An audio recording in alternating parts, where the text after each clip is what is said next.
अगर आपके पास सिर्फ टमाटर हैं और 1 कप बेसन है तो ये कमाल की आसान सी रेसिपी तैयार करें जो बहुत ही मज़ेदार, बहुत ही डिलीशियस बनती है। तो चलें फिर ये रेसिपी हम बनाना शुरू करते हैं। अस्सलाम वालेकुम मेरे प्यारे प्यारे व्यूवर्स को मेरा प्यार भरा सलाम। उम्मीद करती हूँ आप सब खैरियत से होंगे, खुशबाश होंगे।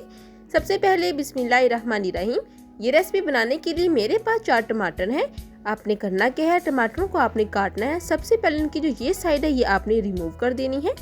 इसके बाद आपने टमाटरों को काटना है बिल्कुल गोलाई की शेप में, बिल्कुल सर्कल शेप में आपने काटना है।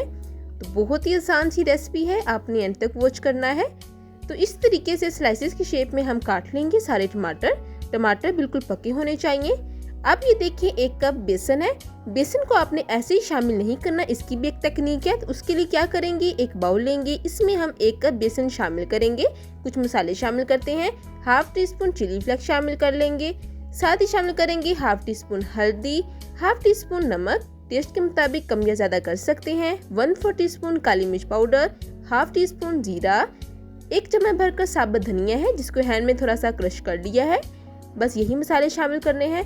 अब आपने हल्का सा मिक्स कर लेना है ताकि सारे मसाले जो है बेसन में अच्छे से मिक्स हो जाए। मिक्सिंग करने के बाद अब आपने यहाँ पर पानी शामिल करना है। तो पानी आपने बहुत ही कम शामिल करना है। पानी जो है वो आपने इतना शामिल करना है कि मिक्सचर बन जाए। बहुत ज़्यादा आपने थिन नहीं करना, यानी कि पतला नहीं करना। जितना ज़्यादा थिक मिक्सचर आप बनाएंगे उतनी अच्छी आपकी रेसिपी भी बनेगी।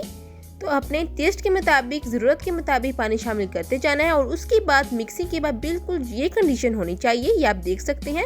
इतना ज़्यादा थिक जो बैटर है वो होना चाहिए। चलें जी, हमारा जो ये स्टेप है रेडी हो चुका है। अब इसको साइड पर रखते हैं। दूसरी तरफ हम कढ़ाई लेंगे, इसके अंदर शामिल करेंगे 1 कप ऑयल, या आप घी का भी इस्तेमाल कर सकते हैं। अब यहाँ पर मैं लहसुन अदरक शामिल कर रही हूँ। ये मैंने चॉप नहीं किया, बिल्कुल ऐसे ही काट लिया है। तकरीबन 2 चम्मच लहसुन अदरक का पेस्ट शामिल करेंगे। अब हम हल्का सा सोटे कर लेंगे ताकि जो लहसुन अदरक का कच्चापन है वो दूर हो जाए। इसके बाद यहाँ पर प्याज शामिल करेंगे। 2 दरमियाने साइज के प्याज हैं, कटिंग आप देख लें। ये शामिल करेंगे। प्याजों को शामिल करने के बाद आपने प्याजों को भी हल्का सा सोटे करना है, ब्राउन कलर नहीं देना। जब ये कंडीशन हो जाए प्याज की, इसके बाद हम शामिल करेंगे टमाटर जो हमने काटे हैं स्लाइसेस की शेप में। यहाँ पर मैं आपको फिर भी बताती चलूँ कि जो टमाटर आपने शामिल करने हैं ना, वो बिल्कुल पके होने चाहिए। रेड टमाटर होंगे तो ज़्यादा मज़े का टेस्ट आएगा। अब आपने टमाटरों को भी हल्का सा सोटे करना है। इसके बाद हम मसाले शामिल करेंगे। तो सबसे पहले half teaspoon chilli flakes, आप लाल मिर्च का पाउडर भी इस्तेमाल कर सकते हैं। हाफ टी स्पून नमक, साथ ही साथ शामिल करेंगे हाफ टी स्पून हल्दी और साथ ही हाफ टी स्पून काली मिर्च पाउडर शामिल करेंगे। 1 चम्मच भरकर साबुत धनिया शामिल करेंगे। बस यही मसाले आपने शामिल करने हैं। यहाँ पर जो नमक मिर्च मैंने शामिल किया है, आप अपने टेस्ट के मुताबिक कम या ज़्यादा कर सकते हैं। अब आपने यहाँ पर करना क्या है, हल्का हल्का पानी शामिल करते जाइएगा और अच्छे से आपने भुनाई करनी है तकरीबन 5 से 6 मिनट के लिए। तो देखिए 5 से 6 मिनट हो चुके हैं और कंडीशन आप देख लें। अब इस पॉइंट पर हम पानी शामिल करेंगे। तो यहाँ पर मैं हाफ कप पानी शामिल कर रही हूँ। पानी शामिल करने के बाद हल्का सा मिक्स कर लीजिएगा और फिर कवर करके रख दीजिएगा ताकि मसालों की अच्छे से पकाई हो जाए और टमाटर भी अच्छे से गल जाए। तो कवर कर देंगे। तो देखिए 3 से 4 मिनट हो चुके हैं, टमाटर अच्छे से कुक हो चुके हैं। अब आपने फ्लेम ऑफ कर देना है और इस मेज़े को आपने ठंडा करके ग्राइंड कर लेना है। तो ये देखिए मैंने ग्राइंड कर लिया है। ग्राइंड करने के बाद ये कंडीशन आ जाएगी। जो भी मसाले हमने शामिल किए हैं बिल्कुल भी उनका पता नहीं चल रहा। तो आपने भी इस तरीके से ग्राइंड कर लेना है। इसके बाद हम शामिल करेंगे 1 कटोरी दही। दही शामिल करने से पहले अच्छे से फेंट लीजिएगा। अब अच्छे से मिक्सिंग कर लेंगे। फ्लेम यहाँ पर हमने मीडियम रखना है। अब यहाँ पर मैं 2 चम्मच ऑयल के इस्तेमाल कर रही हूँ, आप घी भी यूज़ कर सकते हैं।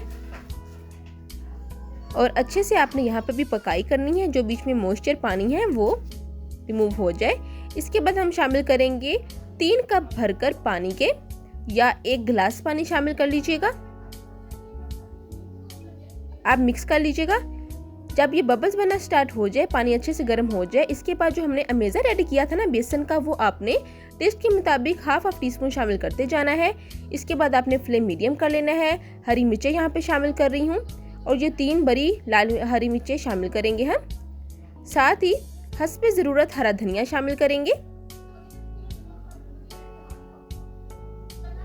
ठीक है, चलें जी। अब आपने फ्लेम बिल्कुल मीडियम कर देना है और दम पर दे देना है। तकरीबन 10 से 15 मिनट हो चुके हैं और ये देखिए माशाल्लाह से हमारी आज की रेसिपी जो है वो तैयार हो चुकी है। कितनी अमेजिंग रेसिपी रेडी हो चुकी है ना। इस पॉइंट पर आपसे गुजारिश है कि अगर आपने अभी तक मेरी रेसिपी को लाइक नहीं किया तो जल्दी से मेरी रेसिपी को लाइक कर दें। मेरे चैनल हफ्सा फरीद कुकिंग को सब्सक्राइब कर दें। आपका बेहद शुक्रिया, ये आपकी तरफ से सपोर्ट होता है, हौसला अफजाई होती है ताकि हम मज़ीद अच्छा काम करें। अब डिश आउट कर लेते हैं। तो देखिए बिस्मिल्लाहिर्रहमानिर्रहीम, माशाल्लाह सुभान अल्लाह, हमारी आज की रेसिपी तैयार हो चुकी है। अब आप चपाती के साथ, पराठे के साथ सर्व कर सकते हैं। उम्मीद करती हूँ मेरी रेसिपी पसंद आई होगी आपको। फिर मिलूंगी एक नई रेसिपी के साथ, तब तक हफ्ता फरीद को दें इजाज़त। अल्लाह हाफिज़।